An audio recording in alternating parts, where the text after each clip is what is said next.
I was eating high quality keto. I've been a food as medicine person for decades, yet I was still getting acidic and irritable. We need minerals to run every enzymatic reaction in our body, right across our cell membranes. There are many scientific articles that show that a higher urinary pH is associated with a decrease in metabolic syndrome. Stress management, decreasing cortisol improves urinary pH. Healthy levels of oxytocin are associated with this connection, intimacy, joy. Welcome to the Melanie Avalon Biohacking Podcast, where we meet the world's top experts to explore the secrets of health, mindset, longevity, and so much more. Are you ready to take charge of your existence and biohack your life? This show is for you.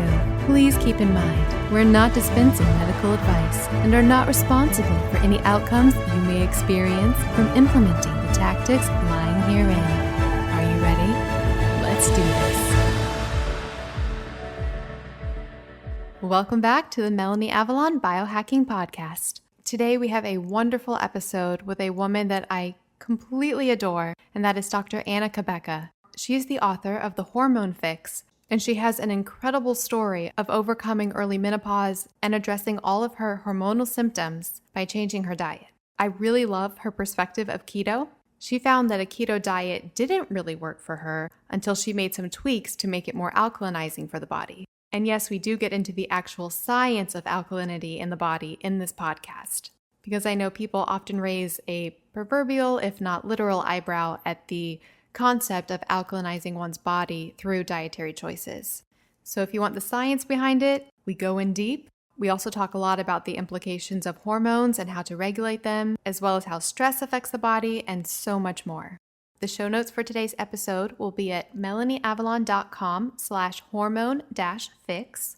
So definitely check that out for further details. If you'd like early access to this podcast 24 hours in advance, you can follow me in the Himalaya app. It's my favorite app for listening to podcasts. It's amazing. It lets you make playlists, follow all your favorite shows. I finally convinced my mom to download it the other day. I'd been telling her to for months. And the second she downloaded it, the first thing she said was, "Oh my goodness, this is going to change how I listen to podcasts." So direct from my mother. Also, if you'd like to interact with me more and discuss all of the biohacking things, the keto diet, paleo, intermittent fasting, really honestly anything, please join me in my Facebook group. That is Paleo OMAD Biohackers, Intermittent Fasting plus Real Foods plus Life. I would love to see you there. Also, before getting started, in the Hormone Fix, Dr. Cabeca is a big fan of grass-fed, pastured, organic animal products that are mineral-rich and truly support your health. And thankfully, I have found my new go-to resource for organic, pasture-raised, grass-fed meat, heritage pork, and poultry, shipped straight to your door at affordable prices, and it tastes absolutely amazing, and that is ButcherBox. I'm a steak girl. I love my steak, and honestly, the first ButcherBox steak I had was, I think I can honestly say, one of the best steaks I've ever had in my entire life. I am not making that up. They ship it straight to your door frozen in recyclable packages, and it just makes finding healthy meat and seafood for your meals so easy and affordable. And I'm so grateful that for my audience, ButcherBox is offering $20 off your first order and also free grass-fed, grass-finished ground beef for life. So as long as you're receiving a subscription box, you will get 2 pounds of grass-fed ground beef in every single box for the rest of your life. Just go to butcherbox.com/MelanieAvalon and or use the code Melanie20 to receive that offer. Also, for all the ladies listening to this podcast, we do talk a lot about environmental influences on our body, and one of our largest sources of toxic exposure is our skin.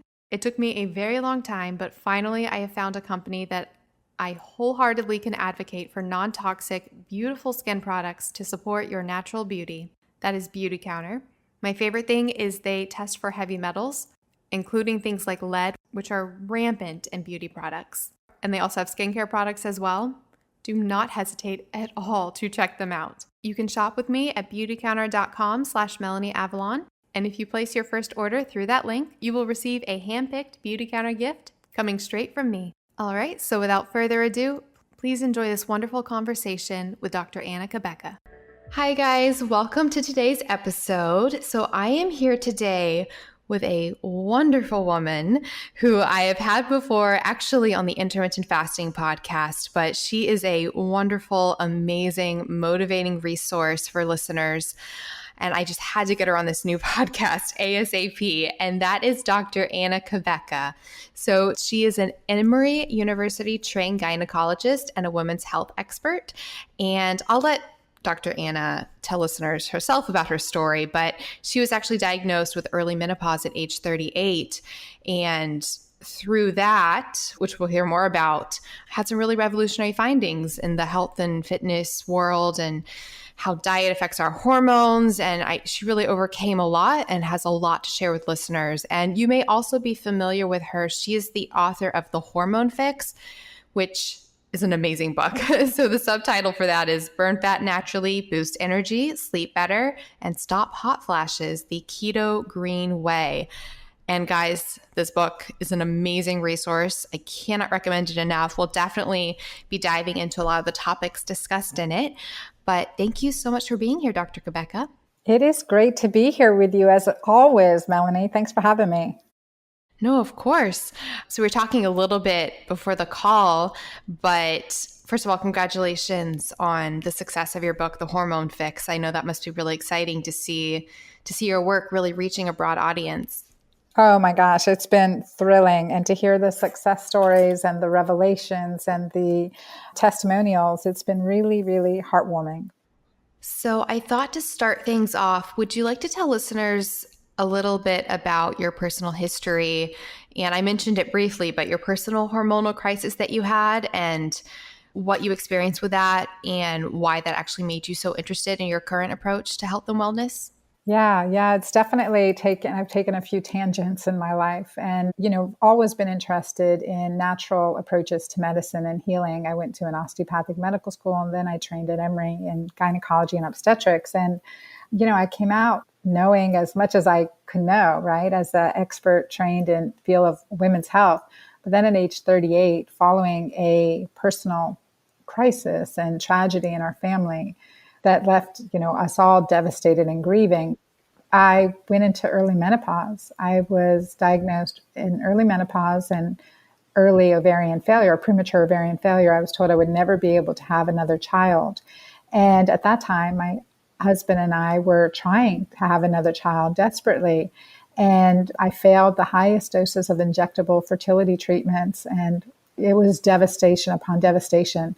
And so I essentially being told that, we don't talk about reversing menopause. We don't talk about reversing irreversible infertility, right? And so another doctor took over my practice for a year, Dr. Deborah Shepard, like an angel. And I and my husband and two of my children went on a journey around the world, essentially. And it was a healing journey in so many ways. Honestly, I serendipitously met some amazing healers from South America, North America, Africa, and Asia, just all around the world, and found some healing modalities. Well, lo and behold, through this journey, I reversed early menopause and became pregnant and delivered Ava Marie when I was 41 years old. And the child I was told I would never be able to have. Well, she's now 11 and I'm 53, Melanie.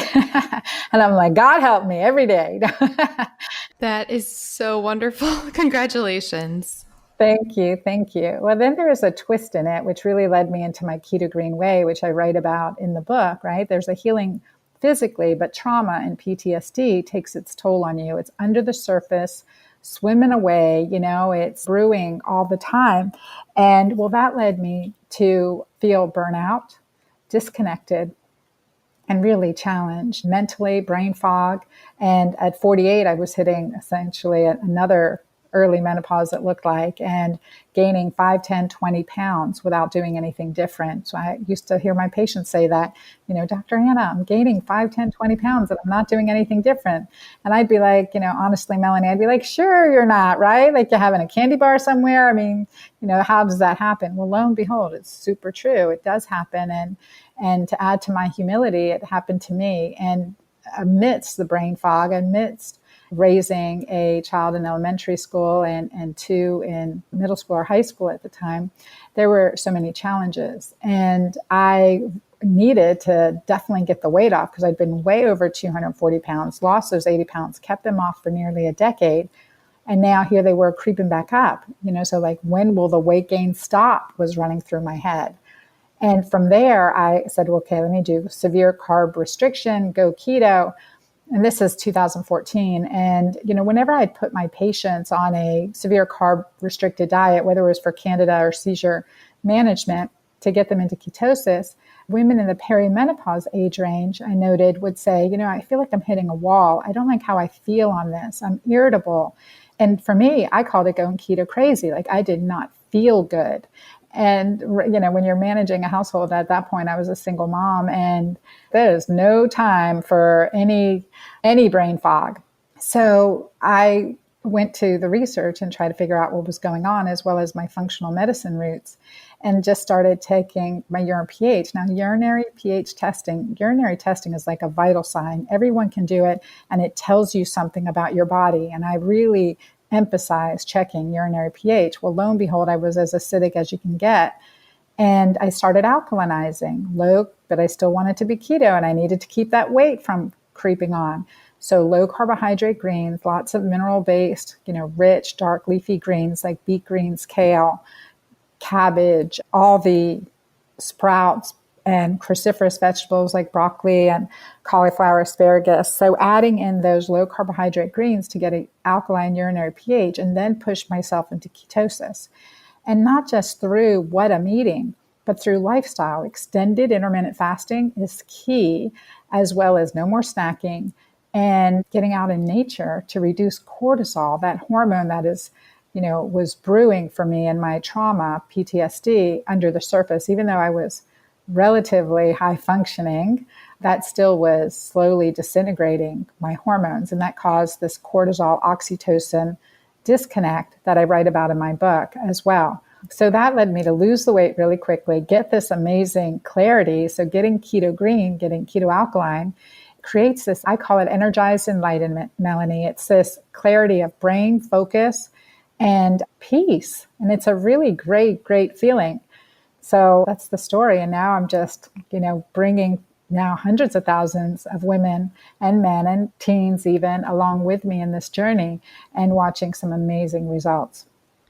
Well, that is quite the journey, and it's so motivational to hear.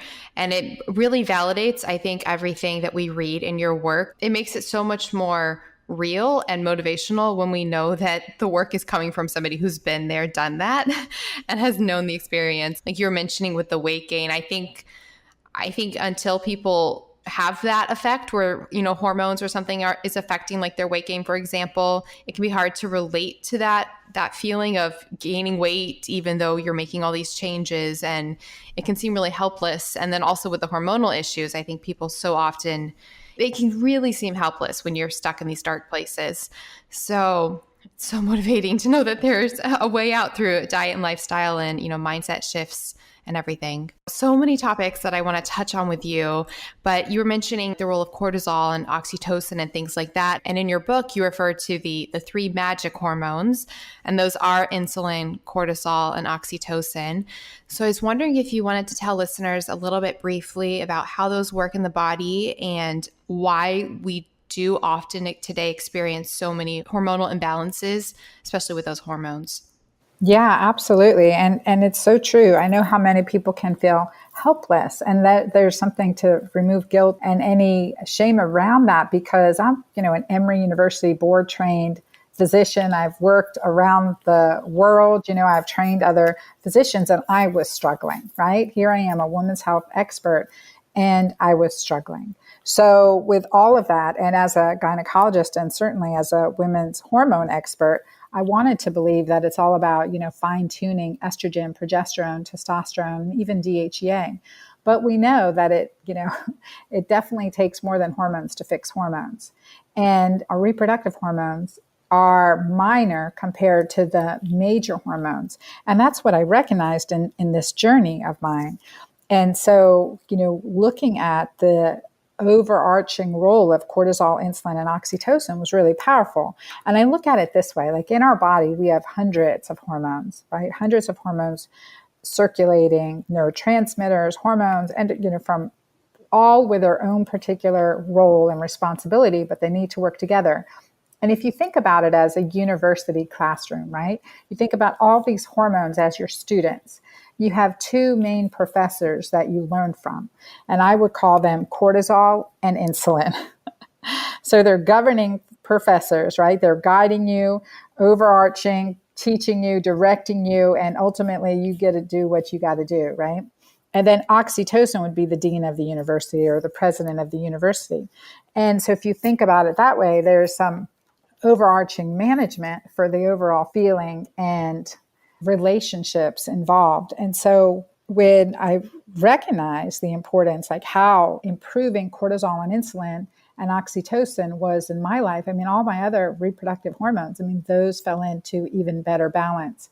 And that was key. I always talk about how thyroid hormones, if it didn't take more than hormones to fix your hormones, then everyone taking thyroid meds would be thin. The hair loss would stop, the weight gain would stop, well, the same with our reproductive hormones. So continuing to get to the underlying reason. And for me, I'm always like, what's the least amount of effort I can put forth to get the maximum amount of results, right? So that goes to getting to the underlying reason for the issue. So in the concept of getting into ketosis, getting into that fat burning stage, especially as we're aging or we're exposed to a high level of stress or whatever it may be, but becoming insulin sensitive is key. Ketosis gets us there. Ketosis through intermittent fasting, stop snacking, exercise that muscle to get us into burning ketones over glucose. And I know your audience knows this really well, but one thing that I like to emphasize is that glucose is to gasoline as ketones are to jet fuel. So what do we want to use more efficiently? We want to use our ketones. And since the typical American has some extra stored fat, then that's what we want to get at. That's the key with ketosis and insulin. And then the other aspect is the alkalinity to help with cortisol management. And then, of course, the overarching activities, lifestyle, habits, and perceptions, mindset that we need to bring in an elevation in oxytocin. So that's how those hormones work together.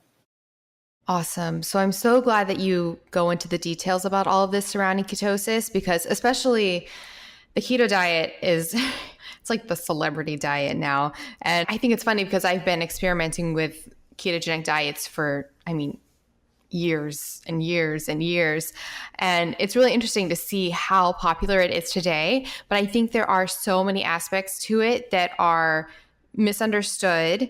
I think a lot of people they just think of it as like this high fat diet, ketosis, and then not really much beyond that. There's not much attention on like food quality. There's not rarely the attention on the alkalinity aspect that you mentioned, also the stress aspect. So I would love to go more into the nitty gritty details of your approach to the keto diet and optimizing it.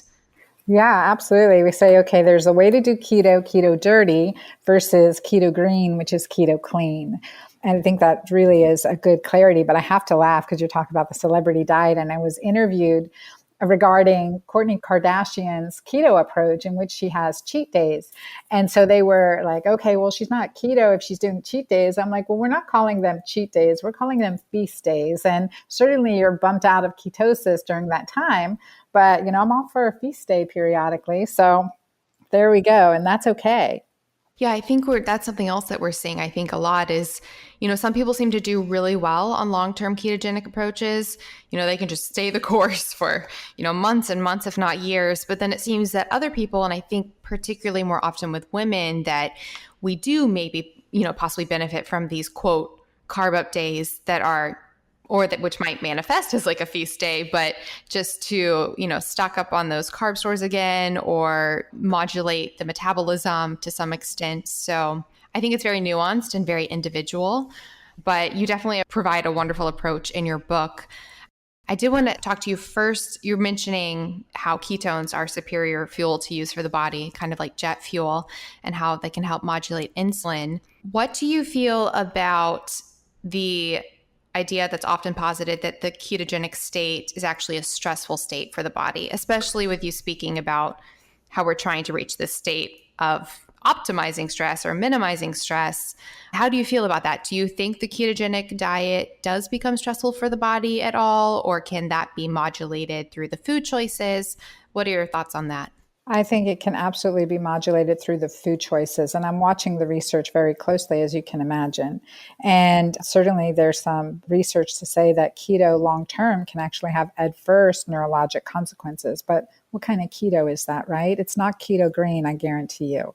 So the alkalinite, check urine pH, again, as a vital sign. Get alkaline, get alkalinizers on board, manage your stress, address the lifestyle habits that can be adversely working against you. And I do believe in feast days because metabolic flexibility is hugely important. And then, like having a feast day, increasing a surge of glucose, increasing a surge of insulin to respond to that. I mean, that's productive. That's a productive occurrence periodically. At least that's what I'm telling myself. Yeah, I agree with that. Yeah, and metabolic flexibility, I think in workouts, if we think about it logically, and I always say, we have to practice, when I teach and train physicians, I say you have to practice medicine that makes sense. So what's in your toolbox or doctor's bag? If you don't have an answer, we have to find it. So, and if it doesn't make sense to you, it's got to come out of the toolbox, right? If it's not working for you, it's not working for your patients. And so practice medicine that makes sense. And this is the same thing. Like there is no time in history where strict keto was, or just let's say keto carnivore, and I'm going to get some angry feedback from some gentlemen I really, really love. But that long-term, no, intermittent, break it up, or, they're doing lifestyle activities that reduce stress, reduce cortisol, and reduce inflammation, and or supplement for that, right? And that's critical to understand. And what we have to do if we're doing a keto approach, first of all, we have to look at how it affects our body and mind and our relationships.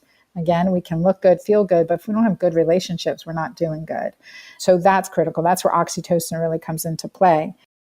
And we need to look at what we're doing and test, don't guess, right? We want to look at inflammatory markers, a highly sensitive CRP marker, HSCRP or cardio CRP. It's different from a standard CRP test, which isn't as sensitive. We look at these markers. We look at a breakdown, a Berkeley Heart Lab lipid profile, which breaks down the LDL into particle size A or B. Is it light, fluffy, or is it hard and dense? Is it more likely to deposit and cause problems? What kind of cholesterol are we having, right? We have to look at that. We have to look at the hemoglobin A1C. The good thing is getting into ketosis long-term improves our hemoglobin A1C, but we can guess, we really need to test. And then other markers of quality health, but those are, and looking at adrenal status, DHEAS, and seeing how this approach is affecting your adrenals within your lifestyle, because that's a huge missing piece. Like one person doing, for example, a strict keto carnivore who is sedentary at a desk job is going to do different than a Ben Greenfield, right? Or a Brian Williamson, someone who's outdoors, exercising, very active, enjoying nature, hiking mountains. That's a different, because we get more than vitamin D from the sun. Our environment affects us and nourishes us or poisons us depending on the environment. So we have to look at those aspects and individualize treatment. So how do we do that? We can take testing, take vital signs, look at blood pressure, look at urine pH, again, critical vital sign, look at also how we're feeling, thinking, and how are we enjoying our life? Are we having joy? Are we having energy? Are we having greater spiritual awareness and connections? And I know for the women in my community, that's what we're looking for. Ultimately, yes, we want to feel good, look good, and we get there. But those relationships that turn around and the pleasure and increasing connection and intimacy, that's what's worth living for. Yes. So for listeners, I know it can sound like there's a lot there, but what's wonderful about Dr. Anna's book, The Hormone Fix, is she does provide all of those different tests that you can do. So I'll put a link to all of this in the show notes for reference. And that will be at melanieavalon.com/hormone-fix. So if you check that out, you can definitely get that resource. But definitely, that's wonderful that you do provide those tests. I love that phrase, test, not guess. I know with the intermittent fasting podcast, we get so many questions about ketogenic diets specifically, and people often will just go by subjective symptoms or signs as far as in ketosis. And they always want to know, am I in ketosis?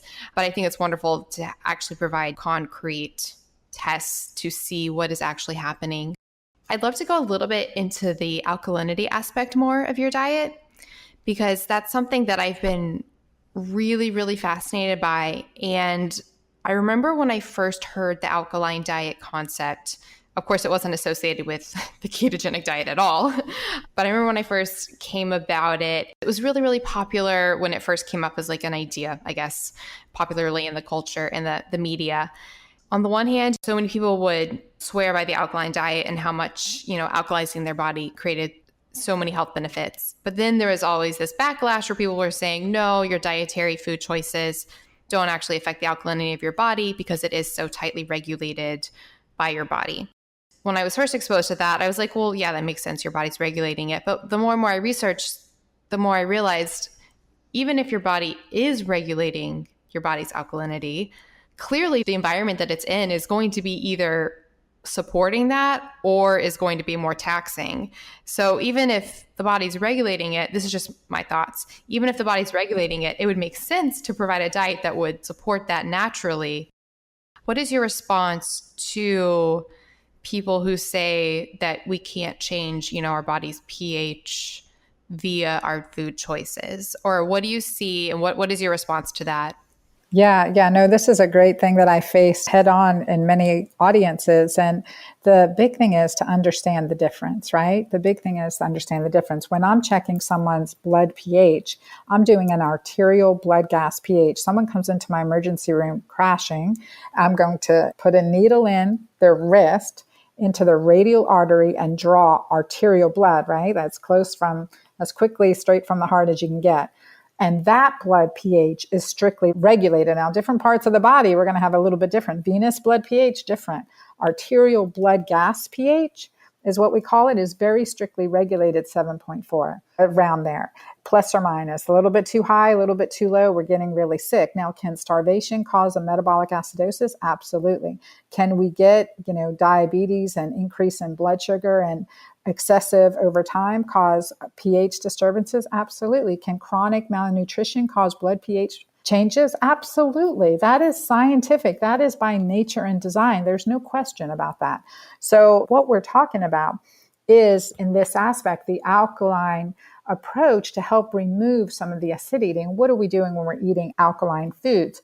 We're adding typically minerals and grades. And I want to just tangent off here for a second why many people with an alkaline, quote unquote, diet may not be doing healthy, because they're snacking all the time and are eating higher carbs and low quality foods, So the same thing with keto, you have healthy alkaline and you have unhealthy alkaline. And so in my keto green approach, it's alkaline foods from low carbohydrate, healthy, ideally organic sources. So we need to consider that too when we're looking at this alkaline approach and adding that in. But so when we're adding in alkaline sources, alkaline food sources, we're adding in minerals and nutrients, phytonutrients, antioxidants that otherwise we'd be taking in pills, or otherwise they're hard to get. So it's important to recognize that. And we need minerals to run every enzymatic reaction in our body, right across our cell membranes and renal tubules. We're exchanging sodium, potassium, chloride.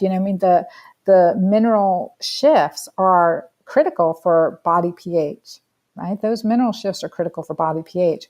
So if we look at our urinary pH as a vital sign, and say we're eating straight keto and our urine pH is nice and alkaline, what alkaline urine pH has shown us, according to the research, and I have published a few extensive blogs on my website regarding this with lots of research, and it's quite interesting. There are many scientific articles that show that a higher urinary pH, a pH of 7.5, is associated with a decrease in metabolic syndrome. In other words, a decrease in hypertension, a decrease in obesity, a decrease in inflammatory conditions.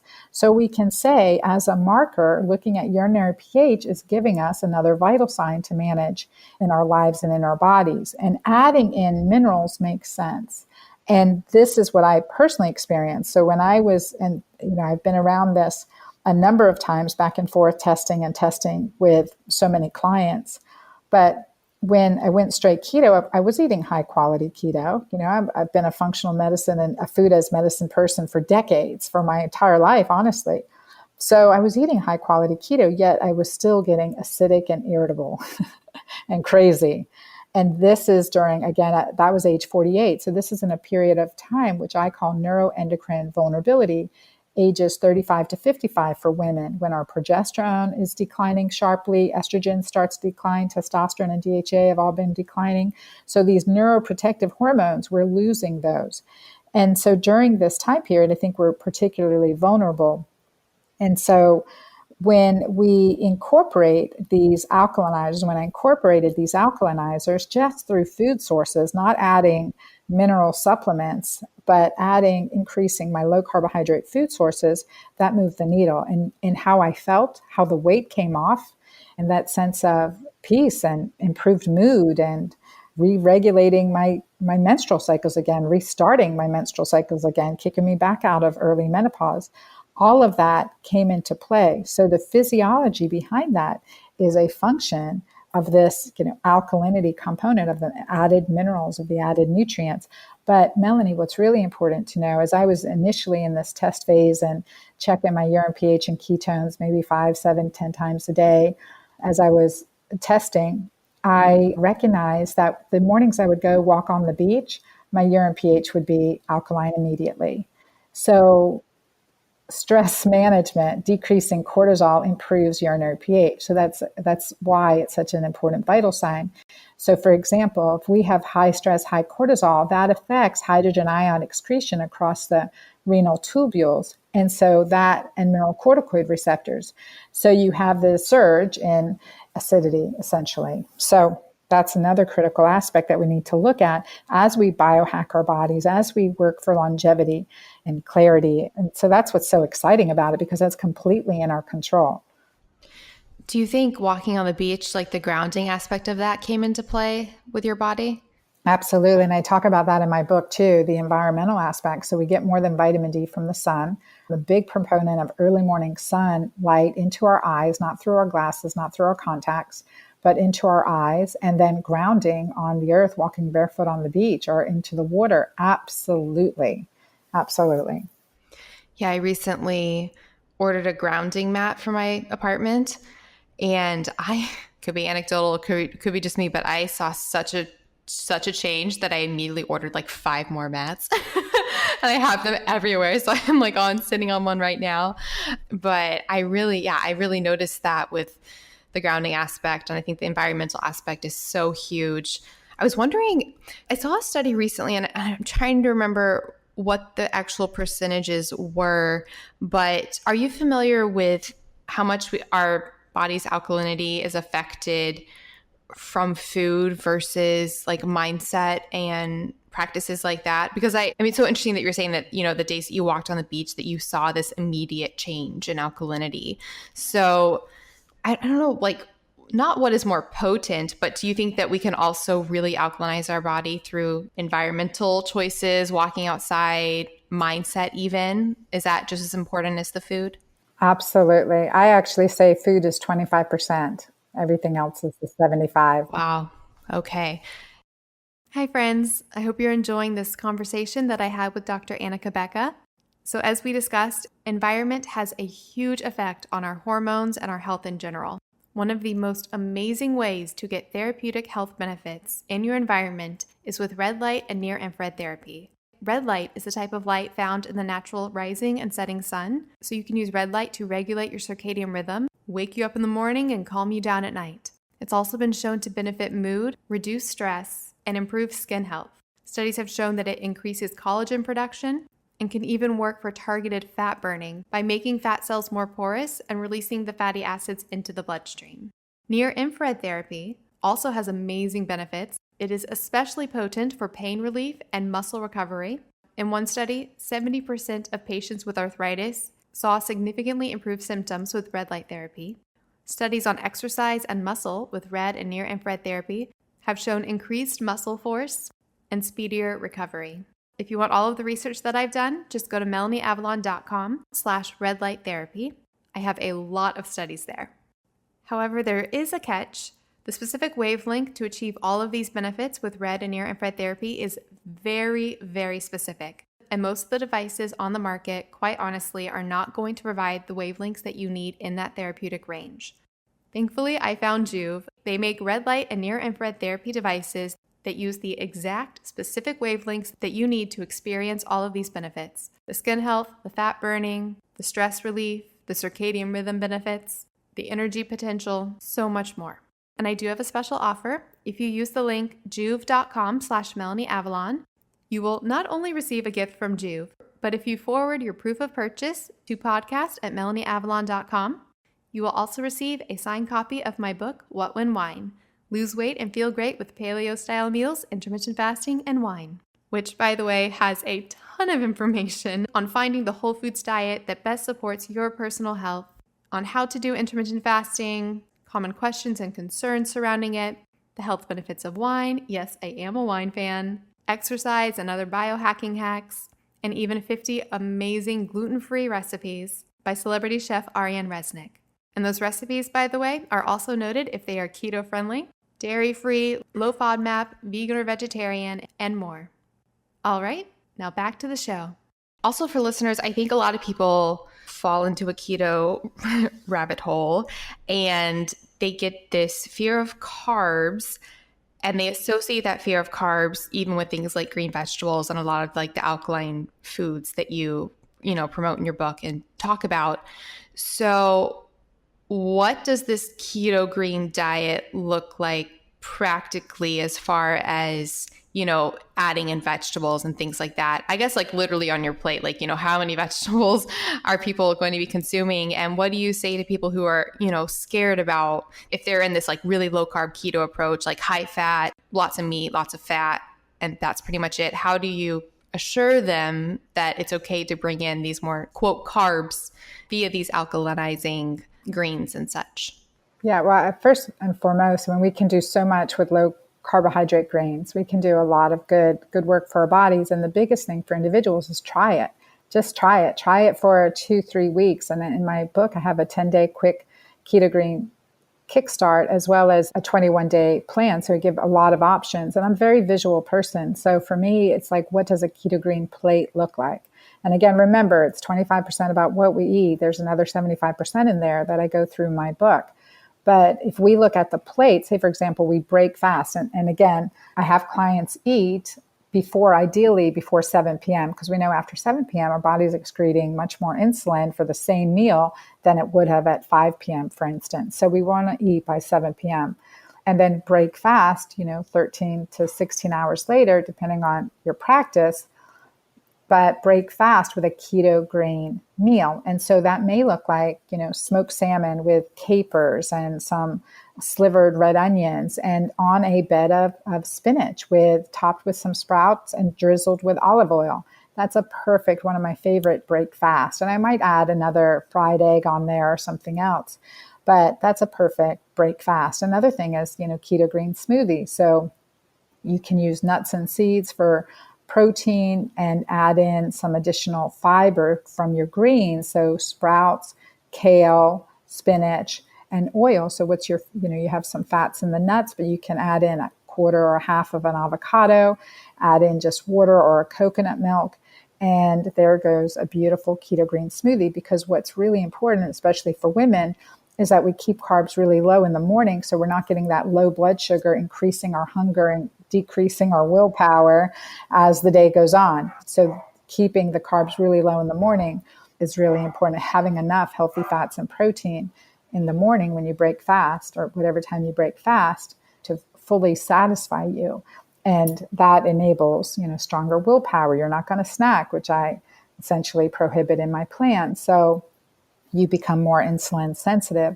Looking at it that way, and not to fear, and just watch what happens. Get keto green, check your urine pH, look for ketones, look for an alkaline urine pH of 7 or better when you go to bed or wake up in the morning, and try to get there throughout the day and just see what that feels like. It is amazing. It is needle moving. And again, I've had now thousands of women run through one of my online programs called Magic Menopause, testing regularly through my 8-week program.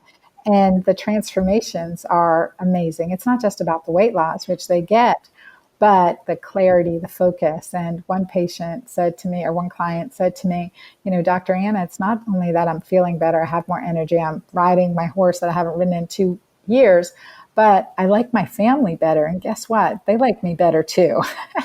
So for listeners, not scary. Definitely try the keto green approach. And I think you'll probably likely experience wonderful benefits from it. Switching gears just a little bit, I'd love to talk a little bit more about the role of stress, because you mentioned the role of trauma in overcoming things and how, you initially saw benefits with changes in your lifestyle, but there was this trauma aspect that needed to be addressed. So how does that manifest for a lot of people? Actual trauma or like holding stress in our bodies? What do you see in your practice, and how can women and men go about addressing that in their life? Yeah. So what I recognized is post-trauma, while I was able to improve so this is after Ava was born, as I was able to improve my menstrual cycles, reverse the early menopause, and heal hormonally at that time too. I lost over 80 pounds. What I didn't see happening under the surface was this cortisol oxytocin disconnect. So when we undergo trauma, cortisol is our rescue hormone. It's there to rescue us. But with PTSD, and there's a constant resurgence, constant underlying revving of this engine, so to speak, because when cortisol's up for too long, an area of the brain called the paraventricular nucleus will then say, okay, cortisol shut down. You're basically frying me out. I'm not going to be able to continue with this high levels of cortisol. So we shut down that mechanism. Well, the same mechanism shuts down, it looks like. And again, this is theoretical at this point. We need to see more research on this, but also interferes with oxytocin. So you get into this dangerous state of low cortisol and low oxytocin. And what that feels like, it feels like loneliness. It feels like isolation. You no longer want to do the things you used to love doing or be with the people you loved being with. And clients would tell me, because Dr. Anna, I just don't feel love. I know I love my wife, but I don't feel love for her. And that was from a gentleman who was in a traumatic train accident. And so working with clients, like after experiencing this myself and working with clients and seeing these symptoms, we're able to reset the circadian rhythm essentially and improve, put oxytocin back in this crowning position that it belongs in. So that burnout, that dissociation, that like, man, I used to love my work, but I can't even stand going in anymore. Is that a function of your work or is it a function of your physiology? And I would argue the latter in so many cases is certainly a significant part of it. The client that says that I love my wife, but I just don't feel love for her. And that sense of loss of feeling. Now that can happen from chronic everyday stress. That can happen from, so many reasons, but understanding that this is physiology affecting our behavior, the way we feel. And there's no, anti-anxiety medication or sedative or this, that, and the other thing that's really going to get to that. We have to get to that through resetting our circadian rhythm and improving, empowering oxytocin. And that's what's important. I want people who are listening and you have stressful lives. Maybe you've experienced a divorce and you're like, okay, this dissociation, feeling like you're unable to connect with other people again, or it's easy to shut the door and move on. I mean, I know what that feels like. And as a result, for me and going through this experience of the trauma we experienced, my marriage didn't last and we wanted my marriage to last. And we knew that the loss that we lost my son in a traumatic accident and he was only 18 months old. So we knew that grieving parents divorce at 70% the rate and we didn't want that, And, I'm pretty wicked smart. And I didn't understand what was going on as I was going through it. And now I can see it very clearly, the disconnect, the oxytocin-seeking behaviors that seem therapeutic at the time, but it's all subconscious. It wasn't conscious awareness, but I can see these things now. And that's how I've helped my clients. And I write about it in my book, The Hormone Fix, because this is why we live. We want healthy relationships. We want longevity in marriages. We want this connection, this joie de vivre for our entire life. But when cortisol and oxytocin are essentially battling each other and they're both suppressed, that's why depression, suicide, isolation, loneliness is pervasive in our communities and our cultures. And awareness of this and the mechanisms and disciplines and practices that I recommend in my book and give guidance on really help us come out of, I remember when I wanted to die every day, right? It helps us come out of this state. So no matter what we're dealing with, there is hope, and there is help. Yeah, that's so motivational. It reminds me of, I remember I saw like a meme once or a picture and it said, it's not you, it's inflammation. But this makes me think it's not you, it's your hormones. And I think that's really important to focus on because I think especially with, health issues and hormonal issues that it can become a part of a person's identity and it's so hard to separate yourself from, these feelings that you're having. So having this perspective of knowing that, there's a reason you're feeling this way and then it's coming from these hormonal imbalances, that's really motivational because it means if we can get to the source of the problem and get things working again the way they should be, that there's so much hope. Do you think anybody, regardless of the hormonal state that they find them in, that they can get the hormones functioning again? Always. Absolutely. Always. Okay, that's good to know. I think because I feel like with listeners, some people be like, well, that's other people, but, I'm just so far gone that I don't know. It can be really hard to see change as possible, especially when you've been in a state of being for so long. It's true, but I see it all the time. I see it all the time at all different ages, 30s to 80s. So I see it all the time. Oh, that's wonderful. As far as oxytocin specifically, and you talk about this in your book, but like what are some ways that we can boost oxytocin? I know you also discuss like the role of reproductive and sexual health, and you talk a lot about women's orgasms, which is very interesting, which I think a lot of women will really like your perspective on that. So if you'd like to talk a little bit about oxytocin and or orgasms. Yeah, absolutely. Absolutely. And orgasm is a great way to increase oxytocin. So oxytocin, this amazing hormone, this love, bonding, connection hormone, it's definitely a feeling hormone. So, healthy levels of oxytocin are associated with this connection, intimacy, engagement, and joy. And ways to increase oxytocin, certainly by intimacy, orgasm, climax, all of that is beneficial. So that's supportive. And we know that oxytocin naturally increases when we laugh, when we play, when we're with people we love and enjoy. For example, having a pet increases longevity of elders, right? Well, playing with a pet, having that unconditional love and affection increases oxytocin. And oxytocin is a hormone that's been studied, and it's been actually some great research out of Berkeley in California that looked at oxytocin and the aging muscle. So increasing oxytocin improved muscle cell regeneration. So again, another longevity reason for it.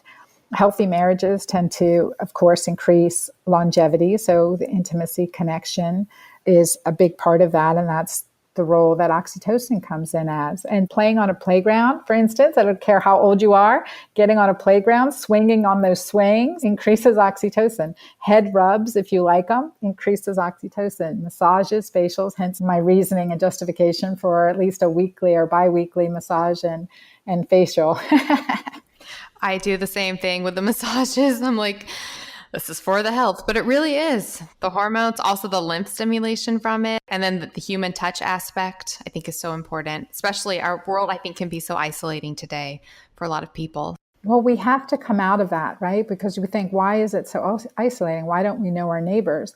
Why are we eating alone? Or, whatever the situation is, we have to create these habits that blue zones have created, right? That where the oldest generations of people live, that what habits have they created? They've created healthy community. They're involved in each other's lives. I think about my family. I come from a Middle Eastern background, and I think about my family, multi-generational households that are open and fluid and, celebrating. You celebrate everyone's birthday. You celebrate everyone's wedding for 3 days. You celebrate in large ways. And that's oxytocin. We need to bring back into our culture. And for myself personally, because of my trauma, it's easy to isolate. And I have to very conscientiously do increase oxytocin seeking behaviors. And so one thing, I volunteer at the church on Sundays in the toddler, twice a month in the toddler rooms, and I was like, that's a big, usually if they're crying, it's not, but usually it's a big oxytocin boost. Oh, I love that. Well, Dr. Cabeca, I want to be respectful of your time. I do have one last question that I ask every single guest on this podcast. So I have to ask you it. And it is just because I'm realizing, like we were just talking about, how important mindset is in everything, but especially health and happiness. So what is something that you're grateful for? Well, I start each day with a question I ask myself. It's, what am I so glad I did yesterday? Or what am I grateful for doing yesterday? So that always sets my intention for me. So I would say I am grateful for the love of my children, especially in this day where they're bringing all their friends to this house and they feel that it's a welcome place to party, have all their friends over. And I'm grateful that they're all coming home. Oh, well, I love that so much. And I'm so grateful for you for being here on this episode today, for the work that you're doing. Just thank you so much for everything. It is helping so many women everywhere. So thank you for that. And for listeners, again, Dr. Anna's book is The Hormone Fix. Burn fat naturally, boost energy, sleep better, and stop hot flashes the keto green way. And that sounds like a lot of promises, but it is completely possible, completely true, especially reading her book. So again, if you go to the show notes, which will be at melanieavalon.com/hormone-fix, I'll put a link there. Also, I'll put a link to this there, or you can go directly to this website. But Dr. Anna does have a link, dranna.com/book. And if you go there, there is more information about her book and also some free bonuses that you can get as well. So definitely check that out. Anything else you'd like to put out there, Dr. Cabeca, for listeners? Any final thoughts or any other ways that listeners can follow your work?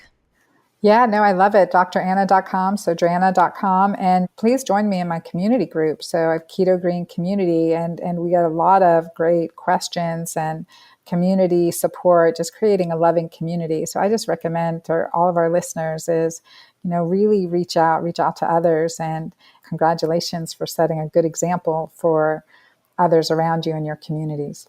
No, of course. Thank you so much. Oh, and I did want to say one last thing. Dr. Anna does have some amazing green type supplements that you can support the keto green diet with, and also some hormonal creams. And I didn't tell you this, Dr. Cabeca, but because you sent me some samples and I love them, and I gave some to my sister, and she has been raving about it. Because she had a few hormonal issues, and she was like, this cream is amazing.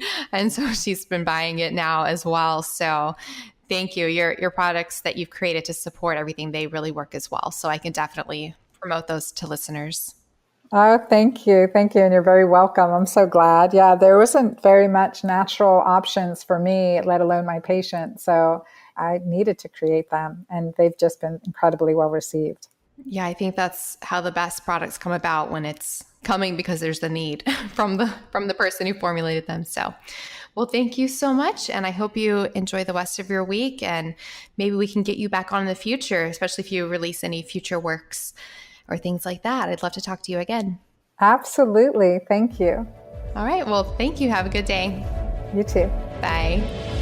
Thank you so much for listening to the Melanie Avalon Biohacking Podcast. For more information, you can check out my book, What When Wine? Lose weight and feel great with paleo-style meals, intermittent fasting, and wine, as well as my blog, melanieavalon.com. Feel free to contact me at podcast@melanieavalon.com. And always remember, you got this.